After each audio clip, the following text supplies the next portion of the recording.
If your home is worth more than ever, why does selling feel like a bad decision? On paper, this should be simple. Prices are high, equity is up. This is what homeowners were waiting for. But something feels off.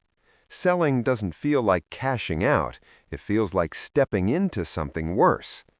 And when a market reaches the point where record prices don't create sellers, it's no longer a pricing problem. It's a structural one. This should be the easiest decision, but it isn't.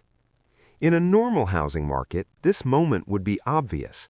Prices are high, equity is up, demand may be weaker, but valuations are still elevated. Historically, this is when homeowners sell, not out of panic, but out of logic. You sell when prices reward you for waiting. You sell when the market offers you optionality. But that logic has broken, because today, selling doesn't create options, it collapses them. The old rule, sell high, upgrade later. For decades, homeowners followed a simple path. You bought, you held, you sold into strength, then you moved up or moved on. The sale wasn't the end of ownership, it was a transition. And most importantly, selling improved your position.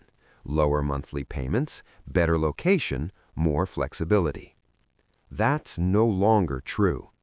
What changed isn't price, it's the trade. Right now, homeowners are being asked to make a trade that feels fundamentally unfair. Sell a home financed at 3% to buy another one at 7%. Even if prices are similar, the monthly cost isn't. Taxes are higher, insurance is higher, carrying costs are higher. So the math no longer says upgrade. It says downgrade your life. And homeowners see it immediately. This is why high prices aren't creating sellers. From the outside, this looks irrational. Why sit on record equity and do nothing? But from the inside, it makes perfect sense. Because selling today doesn't feel like taking profit. It feels like giving up security and receiving uncertainty in return. That's not how people behave. People don't sell into discomfort, even when the price is right. They wait. The market isn't frozen by fear, it's frozen by logic. This is the key misunderstanding. Homeowners aren't afraid. They're not greedy. They're not delusional. They're rational within a broken system. A system where selling doesn't improve your life, moving increases your risk, and staying feels like the least bad option. So they stay, not because they want to, but because the market gives them no reason to leave. And that's where the real problem begins. Because when homeowners stop selling, the entire housing market starts behaving differently. And once selling stops making sense for individuals, the consequences don't stay personal. When selling stops, the market stops.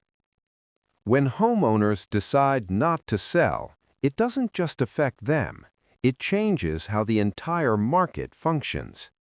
Housing isn't broken because demand disappeared. It's broken because movement disappeared. Inventory is low, but not for the reason you think. Low inventory is usually explained one way. Builders aren't building enough. Zoning is restrictive. Supply can't keep up. That's part of the story, but it's not the main one.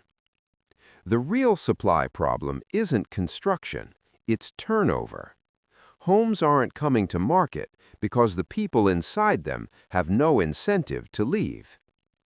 A market without sellers can't find a price. Here's what happens when selling slows down. Prices stop being signals. They stop reflecting reality. Instead, prices become sticky. Sellers anchor to past highs. Buyers hesitate. Transactions fall, but prices don't adjust quickly. This creates the illusion of stability, but stability without volume isn't health, it's paralysis. Fewer sales doesn't mean less stress. This is the quiet danger. Low transaction volume doesn't reduce pressure, it concentrates it. Only the most motivated people move. Job relocations, divorces, financial stress, life events that can't wait. Everyone else stays frozen. So the market becomes thin, brittle, and emotional. Small changes create outsized reactions, and that makes prices unreliable. Why high prices don't solve this? Rising prices usually pull sellers in, but now higher prices actually reinforce inaction, because higher prices don't improve affordability on the other side of the trade. Selling high just means buying high again, with worse financing. So price appreciation doesn't unlock supply, it locks it tighter. The hidden feedback loop. This is the loop the market is stuck in. Homeowners don't sell, inventory stays tight, prices stay elevated, buyers struggle, volume collapses, sellers see low activity and wait longer, nothing clears. And because nothing clears, no one gets confident enough to move. This is why the market feels unnatural. People sense something is wrong even if they can't explain it. Homes are listed but not really sold. Prices are high but confidence is low. Everyone is watching, no one is acting. That's not a normal cycle. That's a market frozen in place. And once a market freezes, decisions stop being financial. They become emotional. Because when people stop selling for logical reasons, emotion quietly takes over the decision. The decision to sell is no longer financial. At this point, the housing market looks logical on the surface. Prices are high, equity exists, rates explain some of the hesitation. But that explanation isn't enough anymore. Because if this were only about math, selling would still happen. What's really stopping homeowners now isn't the numbers, it's what selling means. The mortgage became an identity. For millions of homeowners, a low mortgage rate isn't just a financial win, it's a personal one. It represents timing the market correctly, making the right decision, being responsible when others weren't. That 3% rate became proof that you did something right in a chaotic moment, and walking away from that feels like erasing the win. Selling feels like admitting a mistake even when it isn't. This is where logic breaks down. Selling doesn't feel neutral. It feels like loss, not because you're losing money, but because you're giving up a position you'll never get back. You can buy another house, you can rebuild equity, but you can't recreate that rate. So homeowners hesitate. They don't want to be the person who gave it up. Why equity feels less real than the rate. This is the imbalance. Equity is abstract. It's a number on a screen. The rate is concrete. You feel it every month. It shows up in your payment, in your budget, in your sense of safety. So when forced to choose between a visible monthly advantage and a future uncertain gain, people choose what they can feel.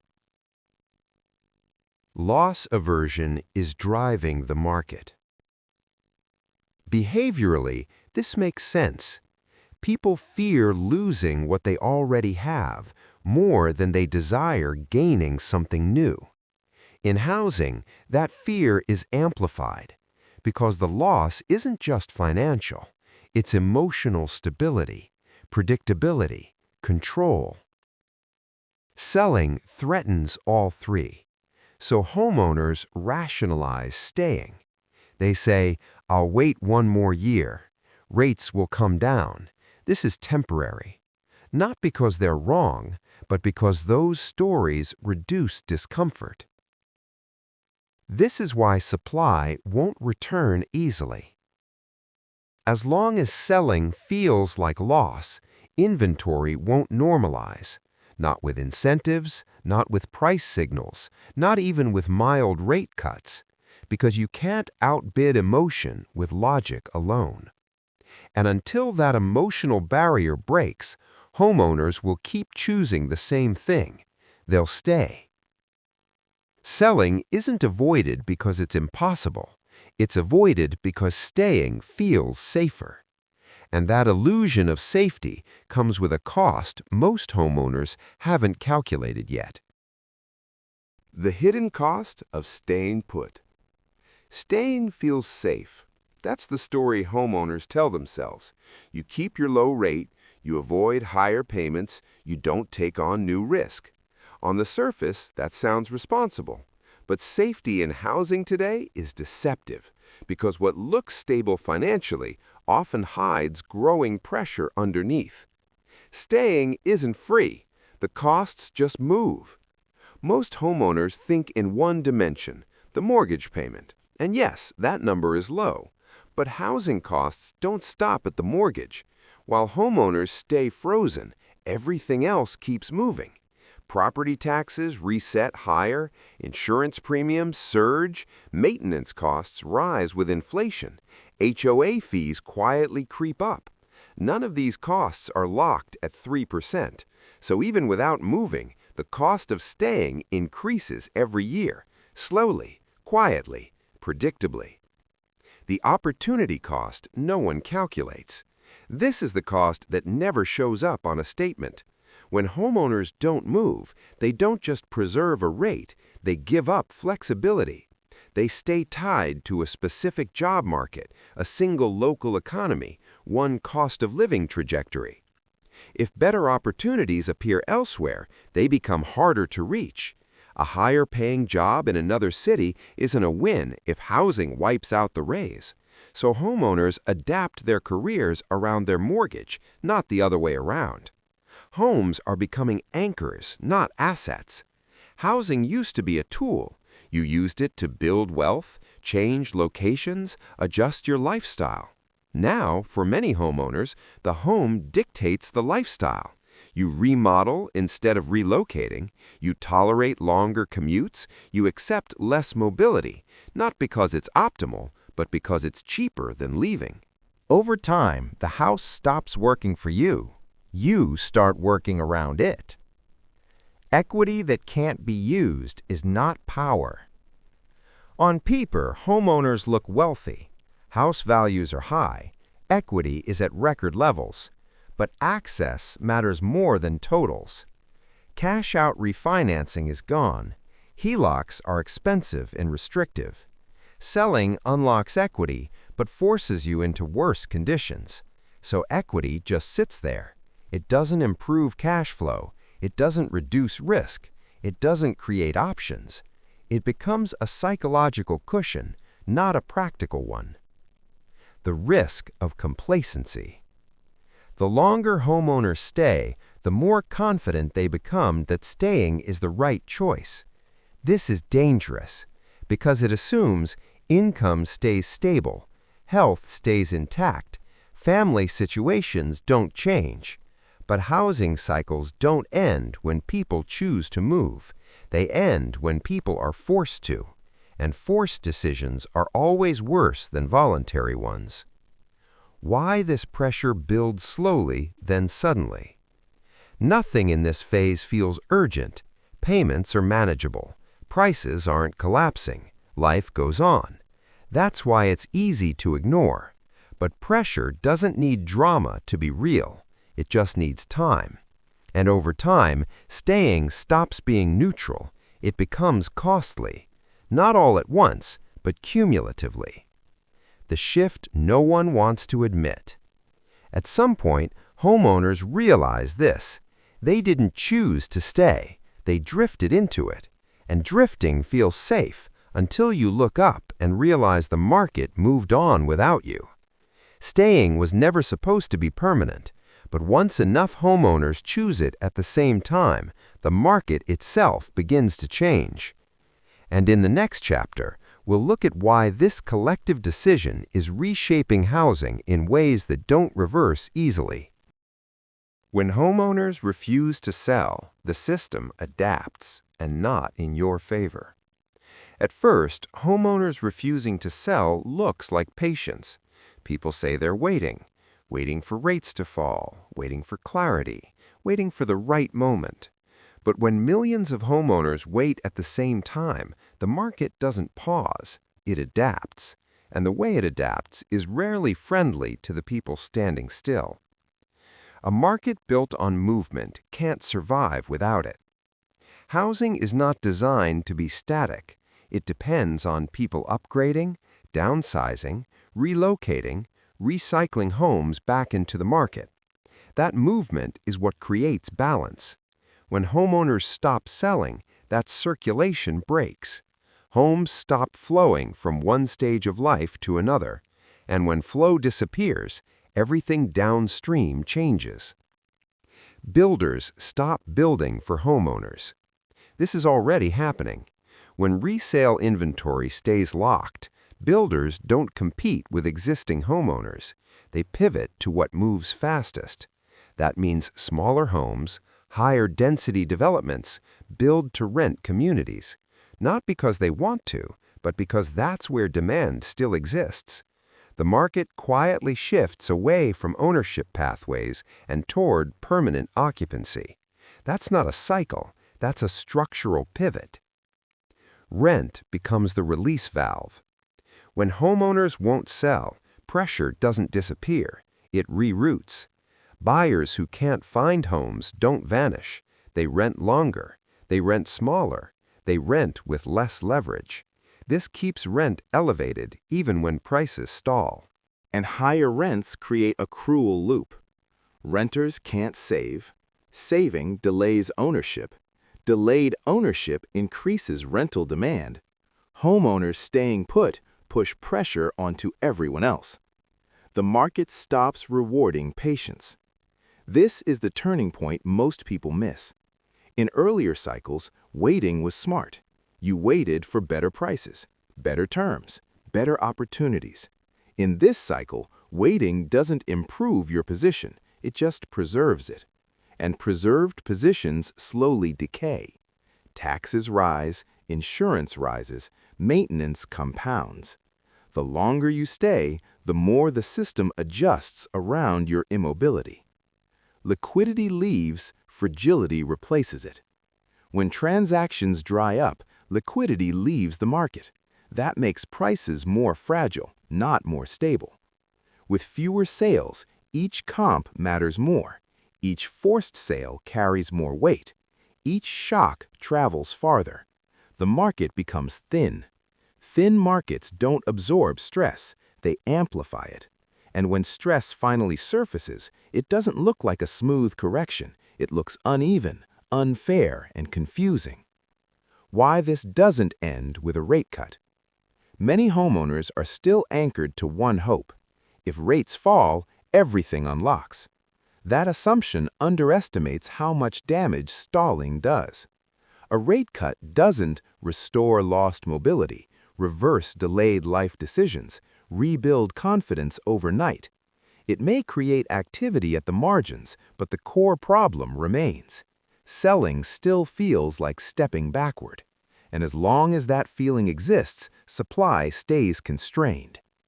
The shift from optional sellers to necessary sellers. Over time, something subtle happens. The only people who sell are the ones who have to.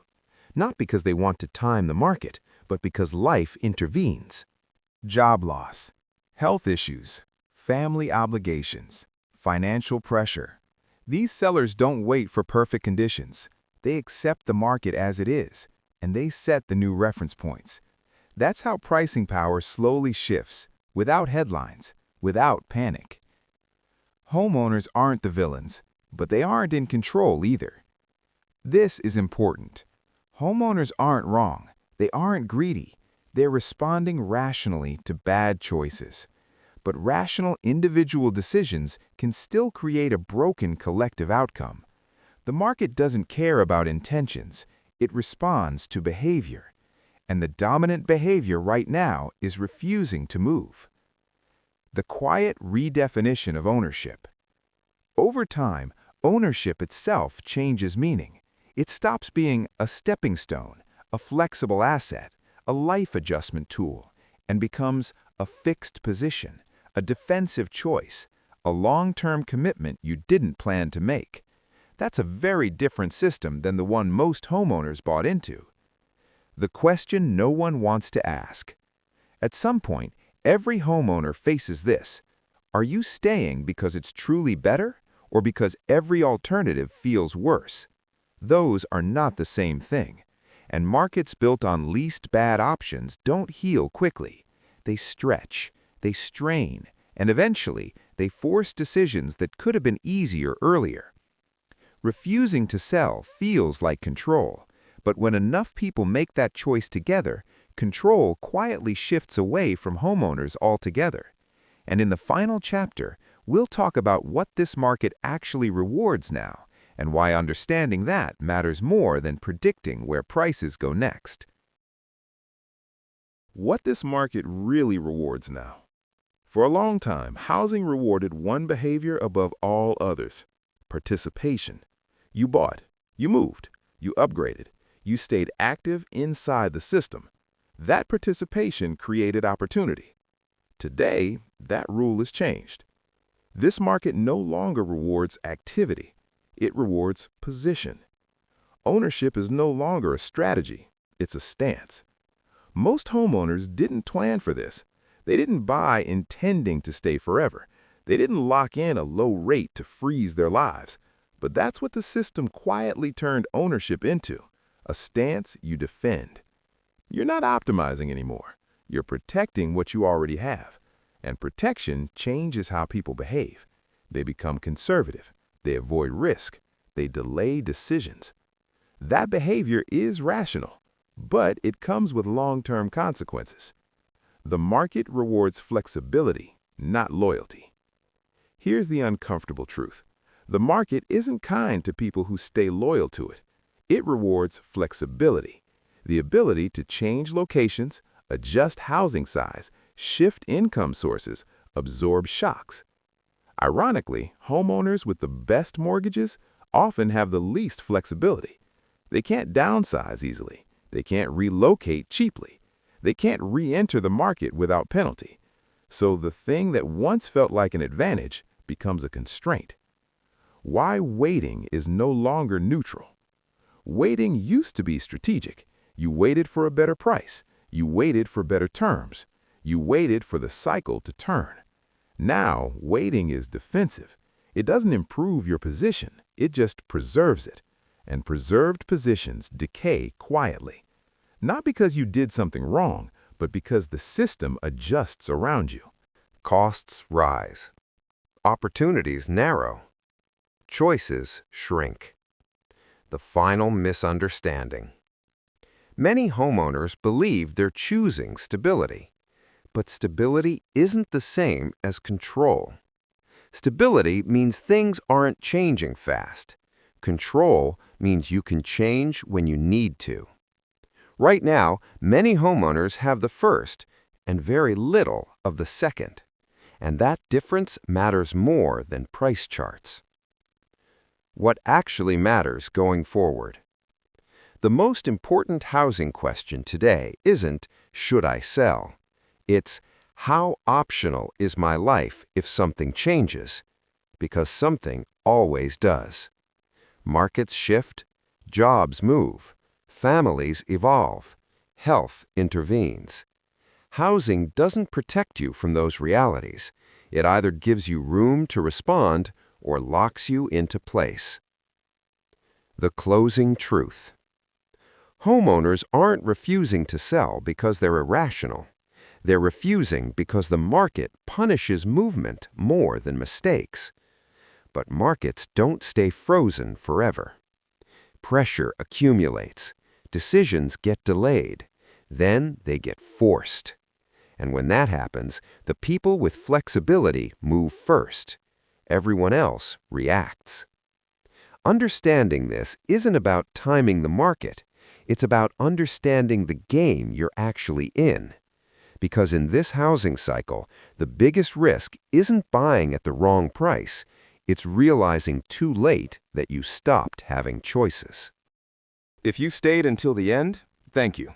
Not because you're trying to time the market, but because you're willing to understand it. This isn't about telling anyone what to do. It's about seeing the trade-offs clearly before life forces the decision for you. If these conversations help you think differently, stay with me. We'll keep pulling this apart, slowly, honestly, without the noise. Thanks for being here. I'll see you next time.